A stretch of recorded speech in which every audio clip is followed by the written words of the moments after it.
Welcome, everyone, to another interview hosted by the Society for Modeling Theory in Population Biology. Our aim is to have a series of informal conversations with leading figures who have shaped our field and allow them the opportunity to reflect upon the changes they've seen in evolution, ecology, population biology more broadly. Thanks behind the scenes to Kaylee Charlebois, a PhD student here at UBC with Darren Irwin, who's been doing all the technical things to make this are they called vlogs? A vlog that works and records this history for our field. So thank you, Kaylee. Today, we are delighted to welcome Peter Taylor, professor at Queen's University in Kingston, Ontario. He did his bachelor's and master's at Queen's, so he returned there as a professor. But in between, he did a PhD in pure mathematics at Harvard University. So while originally working in pure mathematics, the structure of game theory, understanding the mathematical basis of games and the dynamics of them, including evolutionary game theory, sparked Peter's curiosity.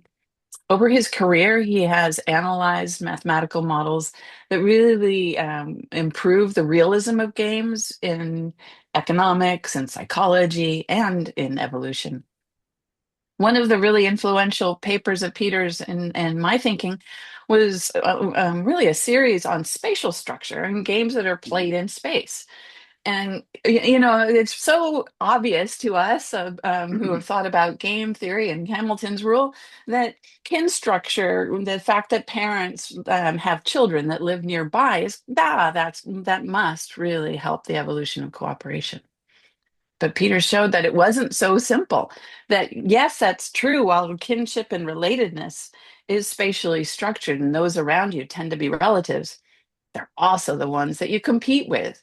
And that Mm, competition, locally competition, actually completely balances out, counteracts the benefits of cooperation with kin. So you don't actually see cooperation evolving in what he was able to prove generally in homogeneous spatially structured populations like island models or lattice models because of this exact balancing. So I thought that was really a cool result for our field. yeah. And he's had many other insightful discoveries about when cooperation can evolve and when not. Just one other one, it might come up in our conversation, is when you have these iterated prisoner's dilemmas, where you iterated games where you negotiate with your partner. So kind of not standard, but you're negotiating. There are hmm actually tons and tons of different rules for how to negotiate with one another. And he was able to show that a lot of those rules, if you're playing against one resident game, there are a lot of kind of equivalently neutral rules that you could follow. But actually, that turned out to help the evolution of cooperation because among all of those neutral rules against the resident, there were some that were better with each other so that they could gain the benefit of playing sometimes with each other. And that would allow cooperation to spread in cases where you wouldn't expect it to. So we'll maybe hear about that and other work that Peter has done in evolutionary game theory. Yeah, those are great examples of where the mathematics helps you to understand and refine your intuition. So it's a perfect example of really deep contributions in mathematical biology. And so Peter's work, he's well known for elucidating those deep structural features that govern game theory, and that work's been highly influential. We also want to chat with Peter about another topic in which he's also been very influential, which is the teaching of mathematics. And so from very early on in his career, so this is a long-standing interest and set of contributions, Peter argued that we need to teach math differently, emphasizing creativity and interesting problems, and maybe sort of learning to think as mathematicians do. And so a cool website, which we'll put into our blurb below the YouTube, is rabbitmath.ca. So you might be interested in checking that out. There's lots of cool examples there. So putting that theory into practice, Peter has taught 2 semesters in high school, as well as working at the university, and done considerable curriculum writing with the Ontario Ministry of Education, as well as working with the Ontario Ministry of the Environment. Peter's a fellow of both the Field Institute and the Canadian Mathematical Society. Hi, Peter. Welcome. Well, welcome. And yeah, and thank you for having me along. It's quite an occasion, and I'm delighted to share and get your views on things. Sounds great. Yeah, we're Yeah, excited to chat. yeah, So I'll start out with our first question for you, Peter, and we'll see where it all goes. And if we get sidetracked, that's also totally fine. So we'd like to know how you first learned, coming from a more pure mathematics background, how you learned about mathematical applications in evolution, how that came about. yep. I did start out as a pure mathematician, and I was interested in modeling and in game theory, and so I spent some time with economics. And in those days, it wasn't evolutionary game theory at all. It was World War II game theory. But there was some interesting stuff in economics around game theory. And I decided they had got a lot of it wrong because Hmm. they made assumptions like people behaving in a rational manner, which did not seem to make sense to me. Um, then Then in 1976, this guy, John Maynard Smith, was invited to Canada to give some lectures on mathematical modeling in biology and game theory. And this was at Laval University, and I went to hear his talks, and I said to myself, my God, here is something that does not need rationality Hmm. because the actors Right. are no longer people, they're genes. Hmm. And there's mathematical laws governing how they behave and how they increase in numbers and so forth. So that kind of was an abrupt change in my work, and very slowly others came on the scene um, that really inspired me. And an important one was Hamilton. With his R, as you know, and Yeah. that that really um, made me feel that there was some depth here to this theory. Um, and then I started getting to know George Williams. Uh, George had a cottage north of Kingston, and so he visited every summer, and he became an adjunct Mm. prof in biology. Hmm. And he was over in Jeffrey Hall a lot in the math department, chatting and talking. And actually, my interactions with him were remarkable because he he said, "Well, I want to talk to you because you're a mathematician, and I need to understand more mathematics." And my impression was, after talking to him, that in some ways, he was a better mathematician than I was Mm. Mm. because he had an intuition, which I actually lacked. He had a way of figuring out how things ought to go. So actually, he was quite an amazing guy, and so talking with him taught me a lot. Um, so those were the three big people early on.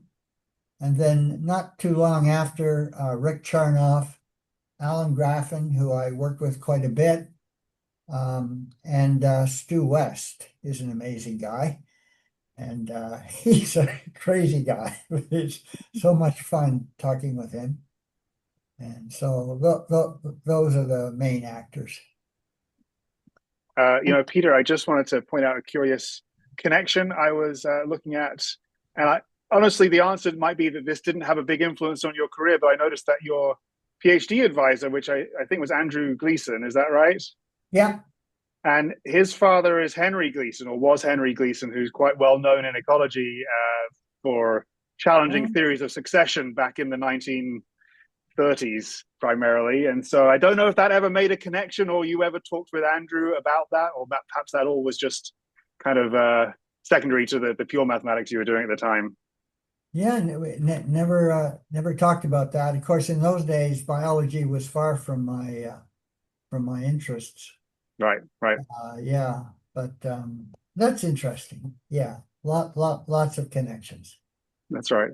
Um, That's really interesting what you said about it, shifting from thinking about games as rational decisions to evolutionary dynamical ones. Did that feed really quickly back into your thinking about economics, about how it would be ideas or memes or what have you, and not rationality? uh, in in a way, it did, although I never returned to economics. Mm, But in the way in the late 70s, I did have a sabbatical at Oxford, and Richard Dawkins was a member of our little group that would meet regularly, and he was just producing the selfish gene and had these kinds of mm, ideas, and so the idea of a meme and the idea that this kind of evolutionary process worked quite generally in mhm. terms of a lot of things we did and a lot of aspects of our behavior uh, certainly was there. Right, And right. yeah, that's for sure.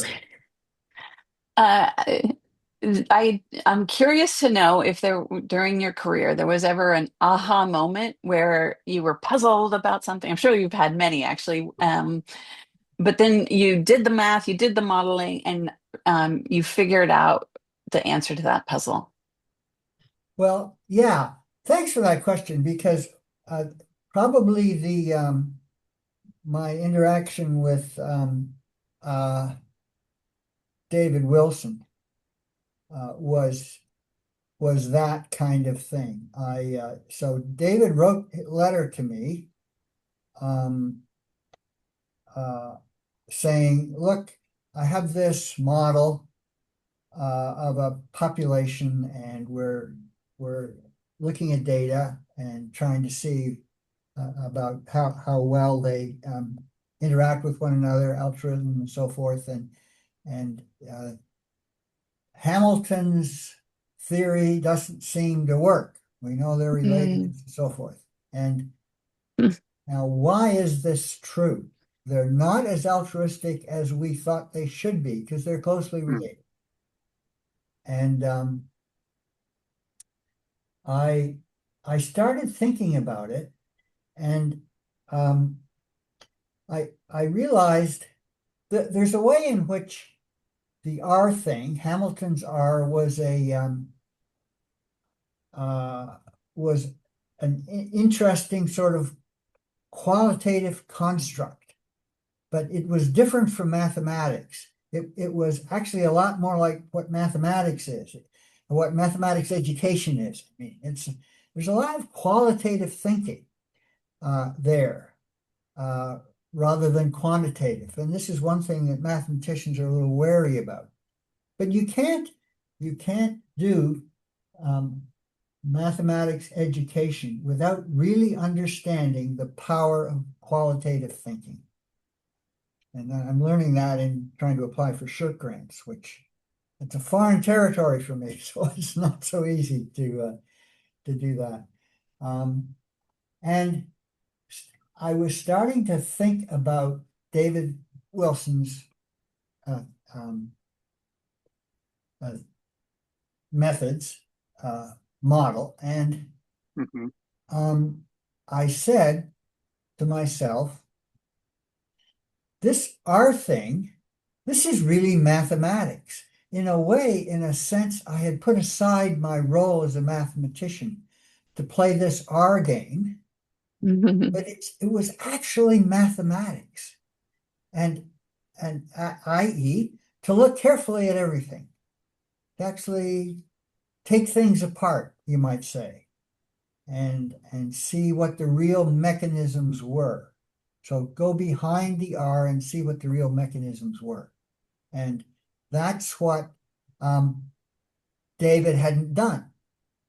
Of course, later on, he certainly, a lot, that's, indeed, in a way, that was a bit of a new paradigm in terms of how did what mathematical biology was all about, that it wasn't like math education in that sense. Mm. And of course, there was a lot of really quite sophisticated mathematical models suddenly came out of things. So soon after that, more and more mathematicians got interested in modeling. Mm-hmm. And by gosh, they really used mathematics, quite sophisticated mathematics. And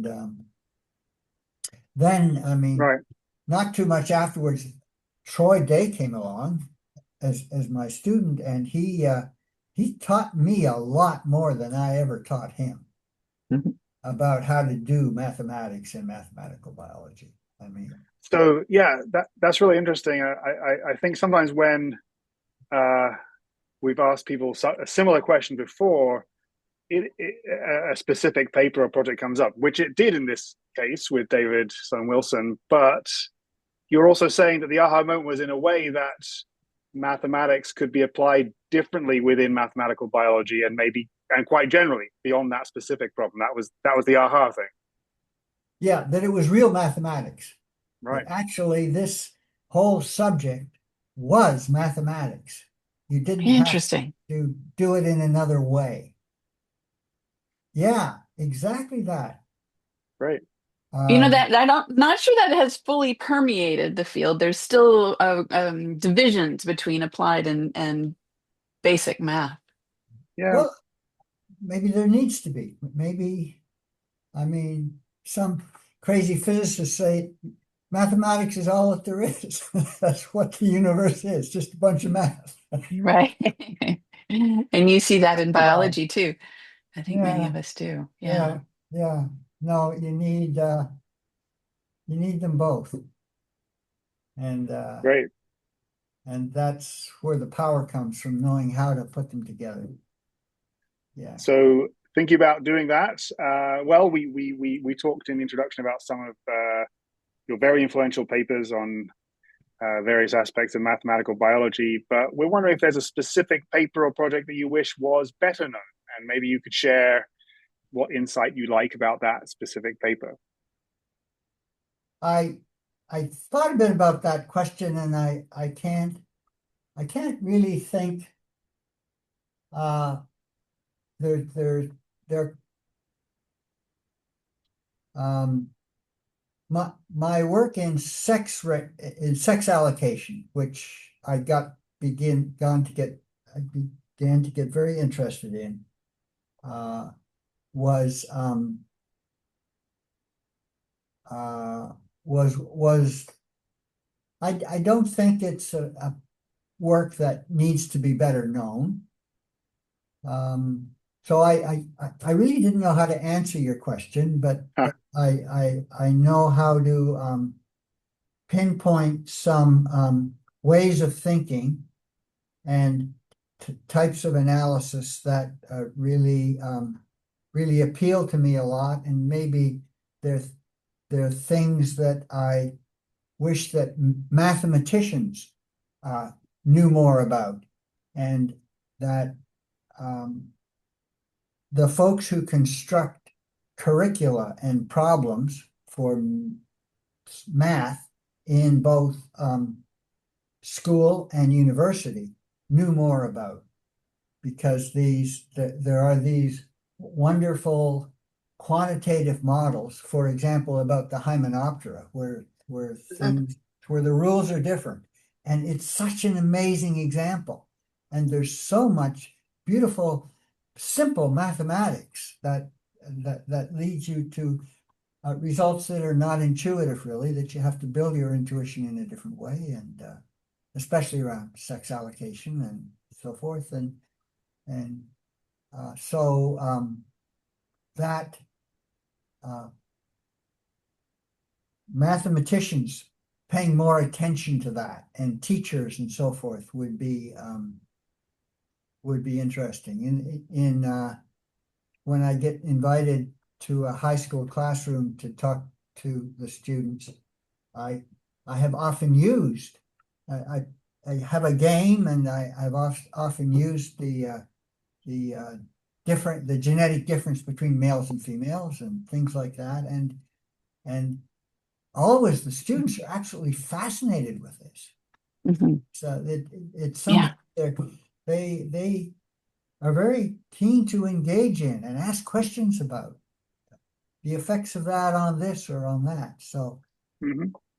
yeah, so Well, hey, I think that you've brought up how biologists often bring an intuition or a way of Right. thinking that is actually deeply mathematical. And now you're also saying that biology can provide inspiration to work out puzzles, really, to what's going on here. And that quest really motivates good math and deeper math. And I love that. One of the things I wanted to ask you, so you've done when I was looking over your papers and your webpage, it made the game theory and teaching of math as kind of two separate branches of your career. But I was wondering, I could see maybe there are important connections because teaching is a game. It's an iteration of players, teachers, and students, where we might get stuck in strategies that aren't better for everybody. So I was just curious, do you see connections? Have you applied game theory or thought about game theory and its applications to teaching? so this is a question of the time. I'll say a couple of things. Actually, I don't know if you've ever encountered this book. It recently came out. Uh, A secret world.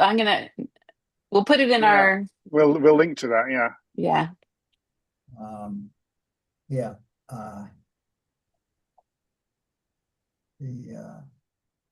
I'll make a better thing of it there.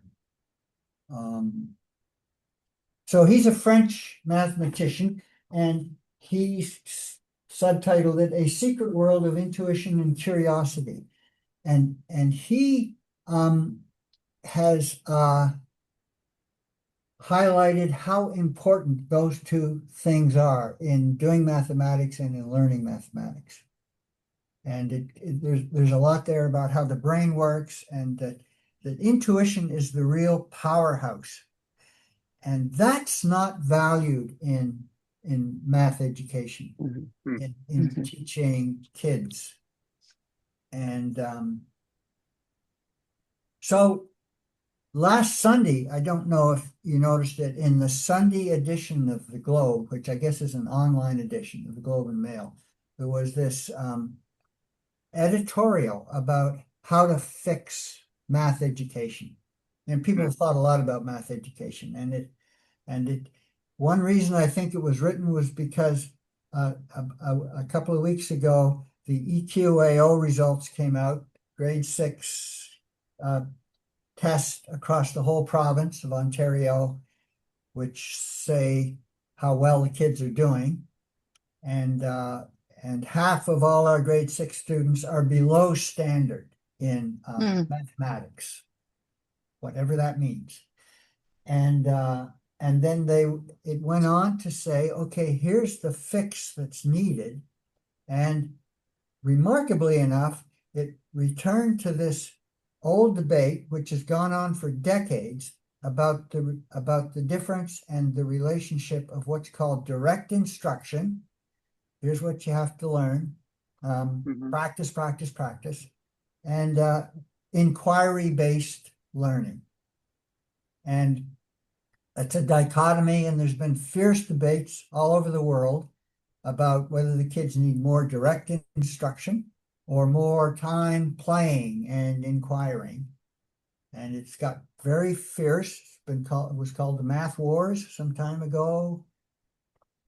And the Globe editorial returned to that, amazingly enough, and said, well, we need more direct instruction. The kids don't know the foundations.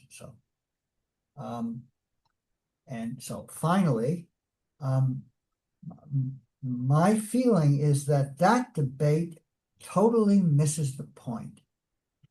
And the idea of rabbit math is that the kids should be building things. and designing things and constructing things. This old debate about direct learning and inquiry-based is teacher-centered. It's about what the teacher does. But we need to focus on what the students do. And if they're building things that they're interested in building, think of Lego. If they're building things, then they are taking charge of what they do. And the questions come from them, not from the teacher to the student. It comes from the student to the teacher. How do I do this? Is the basic question. I'm stuck. I want to do something. How do I do this? And then the teacher has a choice as to how to answer that question. And that's where pedagogy matters. Either you say, okay, I'll show you how to do it. And sometimes that's the right thing to do and move on. And other times they'll answer that question with another question, a simpler question, a more better question that steers the student toward a path where the student might find the answer themselves and things like that. And and every teacher will be in that, no matter what they believe in, they'll have to come to terms with that. But the difference is that it's student driven. Now it's hard to think of hard to get a good curriculum with lots of those kinds of problems, where the students really are building and creating. So that first step would be the kinds of problems that tend to lead to students asking questions or wanting to ask questions, and that's maybe. Would you see that as the most difficult step, or if they're building something they actually want to build? Yeah, that's the trick. Then that will happen because they'll get stuck. I often think of my cell phone, which my daughters made me buy some time ago because they couldn't find me when I was supposed to meet them somewhere, and I still have trouble doing things with it, and I have to ask, how do I do this? So. And then someone patiently explains to me, well, you do this, and then you click on settings, and then you go down to apps, and so there's this little path I have to follow to do something. And so, okay, I can learn that, but at the moment, it's something I really want to do. yeah.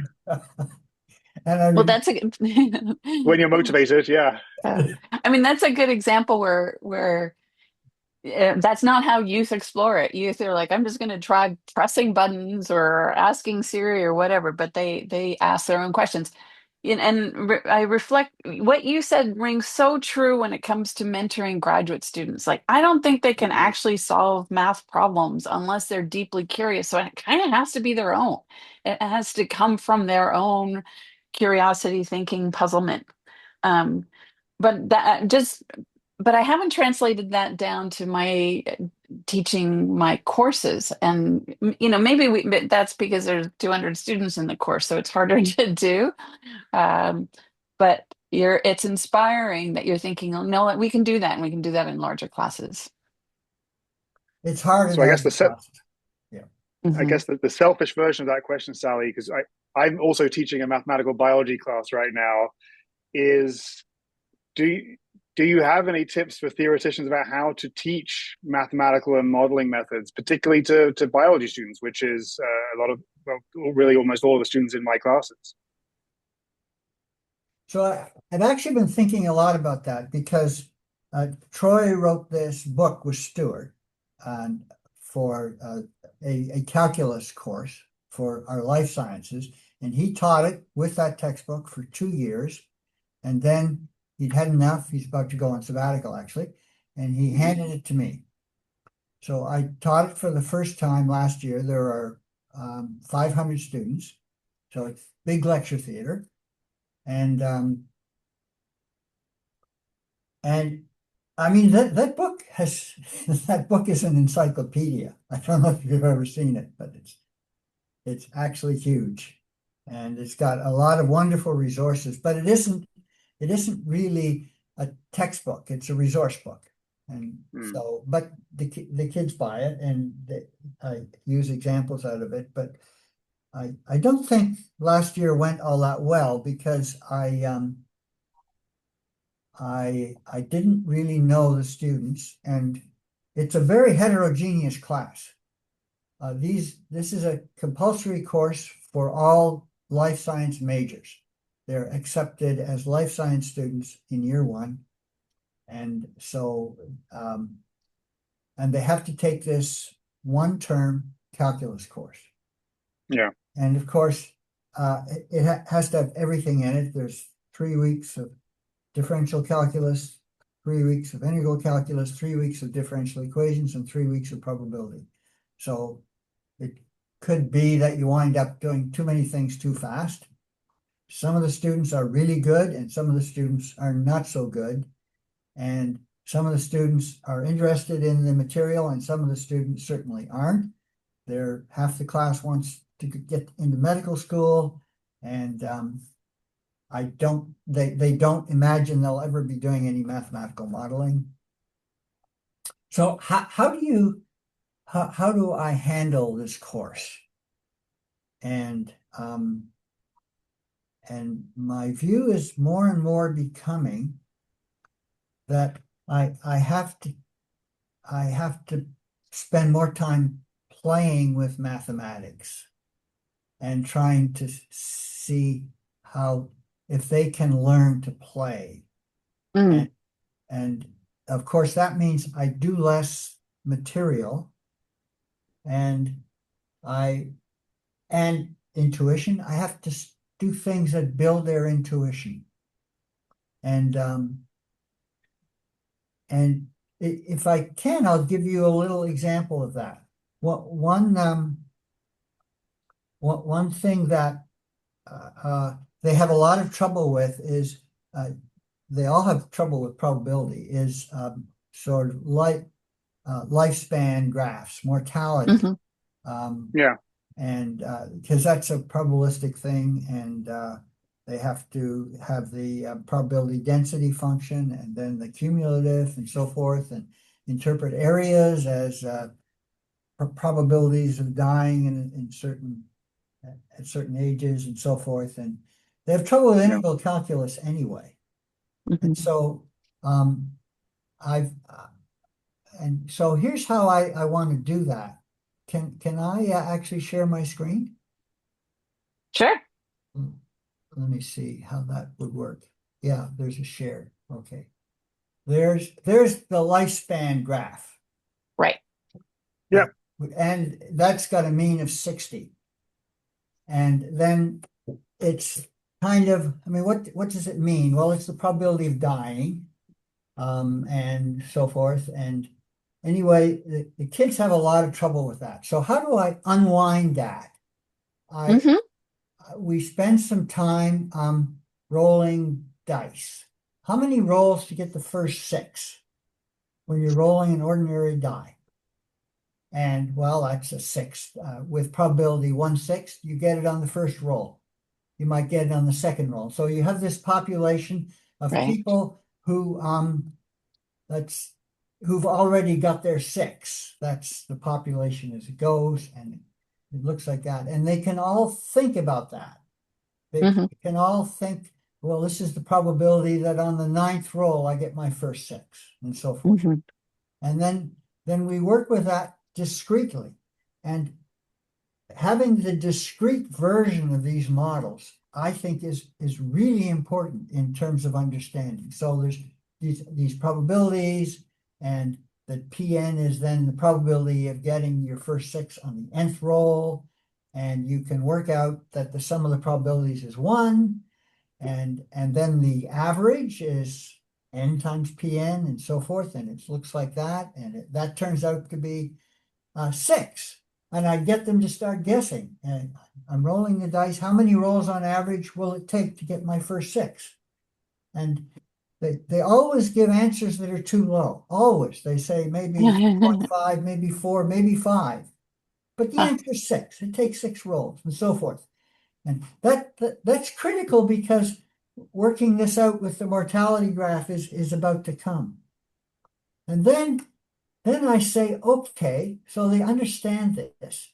then I say, okay, let's use a 60-sided die. Mhm.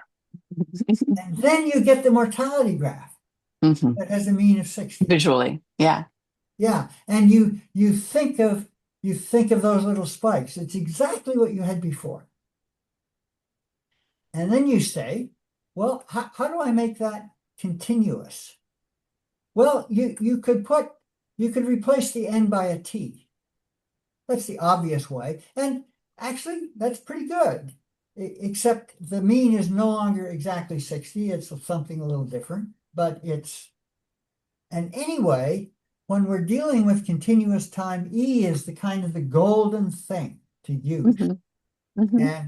And we develop an exponential form that will have a total probability of 1 and a mean of 60. And it turns out to be this beautiful formula. And that's the purple line now on top of the graph, and it's a really good fit. Um, by the way, it's not such a good fit for the rolling a single die. Mhm. That makes sense because, it's the way you think about integration as a sum of rectangles and so forth. Hmm. Uh, Right. but anyway, now they're able to answer questions like what's the probability of dying before the age of 40? And what's the size of the population uh, at at different times? Right. Right. Right. And so that for me is an example, okay, is of the kinds of things I want to do with them. Um, Yeah. there's another thing I do. Is work with the problem of when should you pull the goalie? Look at that's something that the guys in risk analysis have been working with because it's a classic problem of increasing the risk, which Hmm. and also increasing the payoff and getting the balance right. And it's not actually mathematical biology, but it's a wonderful model because you can do it discretely and then you do it continuously and see how that works. And it's something that they're pretty well all interested in.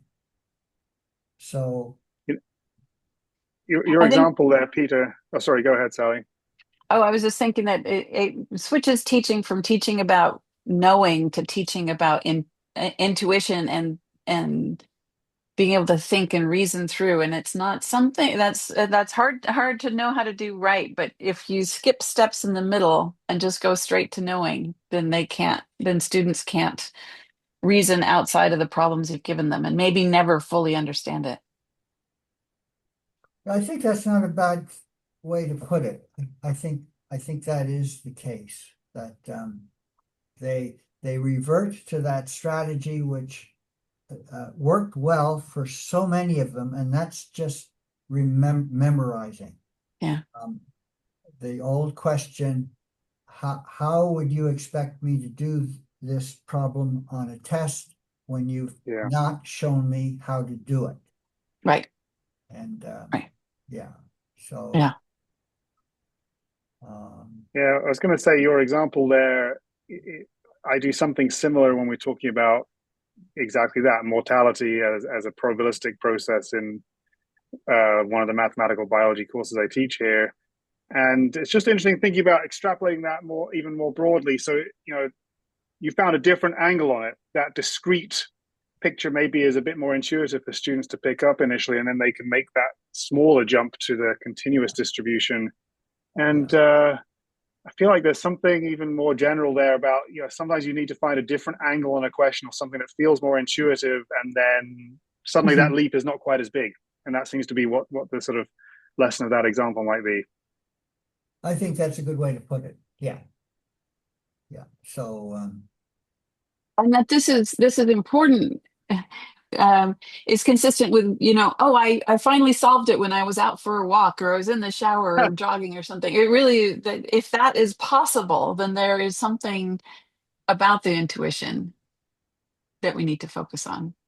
yeah, so this guy and actually Poincaré told stories about this very experience. The famous thing about Poincaré stepping on a bus and suddenly the solution of this problem he'd been working on came to him. Hmm. And there's been quite a bit written about that, about the left and the right brain.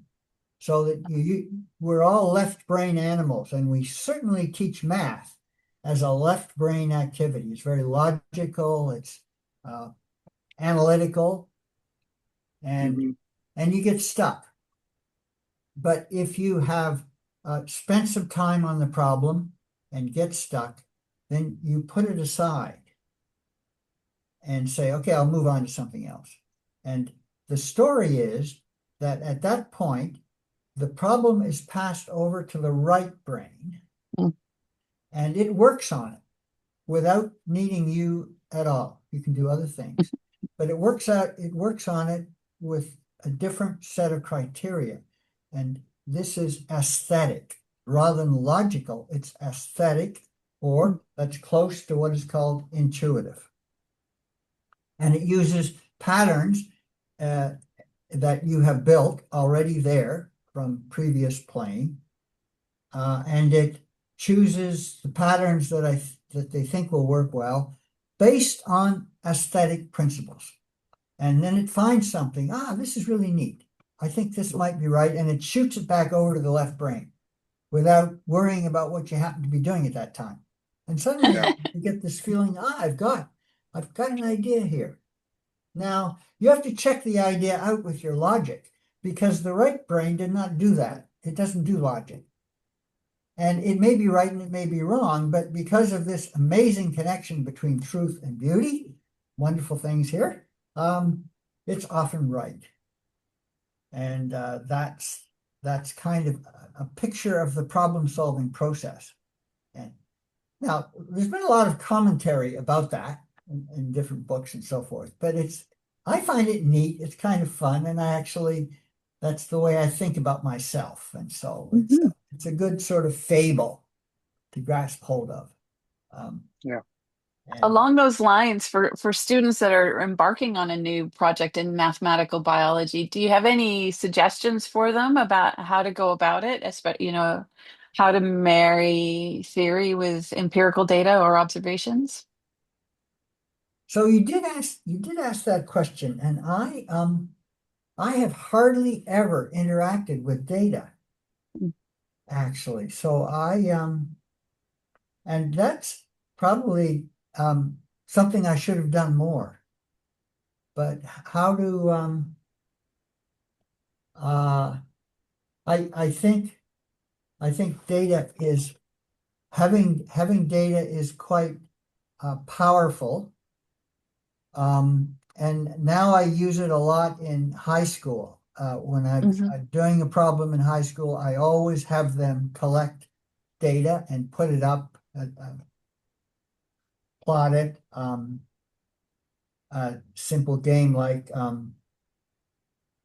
I have a bunch of uh, dice, ordinary dice, and I get to choose how many dice I roll, and I roll them. And if a one comes up, I get zero. But otherwise, if they're all non-ones, I get the sum of the outcomes of the dice as my payoff. And then I do Hmm. it again, do it again, do it again. Well, how many dice should I use? Too Good few, I get question. low payoff. Too much, there's that risk. And so that's a very simple. I do this with grade 10 and 11 Right. students, and they guess, and then they always collect their data and they plot it. And now the objective now is to put a theoretical curve through that data. And so we work on that using simple probability. And they work in groups and so forth. So it's it's way of having data and theory work together. Hmm. Not quite the question you asked, but it's I think that those examples help you go left, right brain really quickly, and that probably helps you get at the answer faster. um, or But the other aspect I wanted to say was, even though you didn't work with the empirical data necessarily directly, you spoke with biologists who were, so maybe yeah, they were doing the translating to you of the problems. yeah. So that was certainly true of George Williams. He Right. would have these data sets, and yeah, yeah. So I think we're at our last planned question, Sally. And I'm going to ask this one way, Peter, and then maybe add something else onto it. So we're wondering what you see as major open questions in mathematical biology, and also whether people working on these questions are going to use very different tools to answer them. Now, if we ask a question like that to other people, often we're thinking, or in the back of our minds, we're wondering, are they going to talk about machine learning or AI or other tools of that nature that might supplement or add to more traditional mathematical biology tools? And so that might be what you're thinking as well. But I'm also interested in whether you have thoughts on AI in pedagogy, in teaching mathematics and teaching mathematical biology. So that's a lot in the question. Happy for you to answer it any way you want to, whether you're thinking about mathematical biology research or mathematical biology education, what those new tools might do and what they might change. So that was certainly an interesting question. Um, I I think the big problem for us all, and certainly huge for biology, is how to save this planet, how to live together on Mm, this planet. And it's very much a multidisciplinary question. Yeah. And I'm sure AI will be um, quite useful in following through some objectives in its own peculiar way and giving us ideas. Um, but it seems to me that it is an excellent question for a number of disciplines to collaborate with, and and we certainly need one another. We need the insights of biologists as well as psychologists mhm, and sociologists and artists.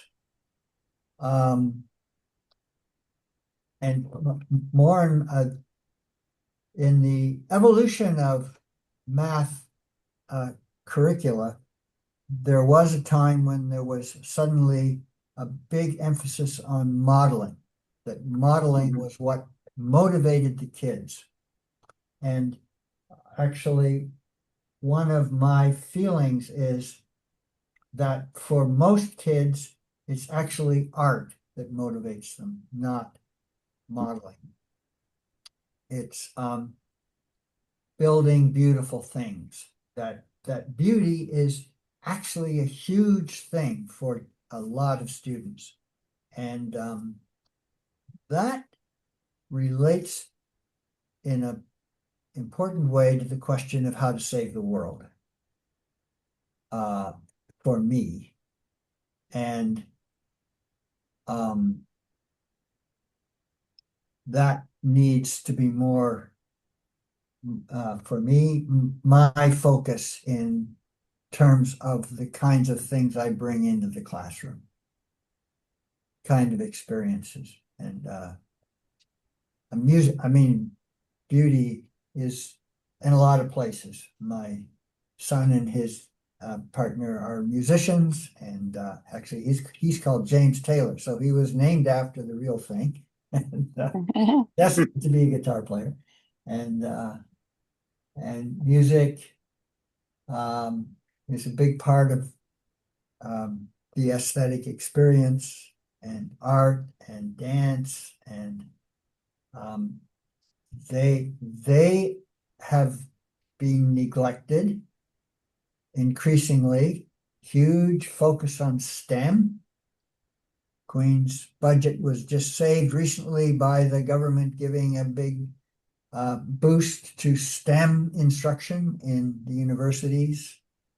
Um, and to save the world, we need to think more about art and beauty and how different cultures come together.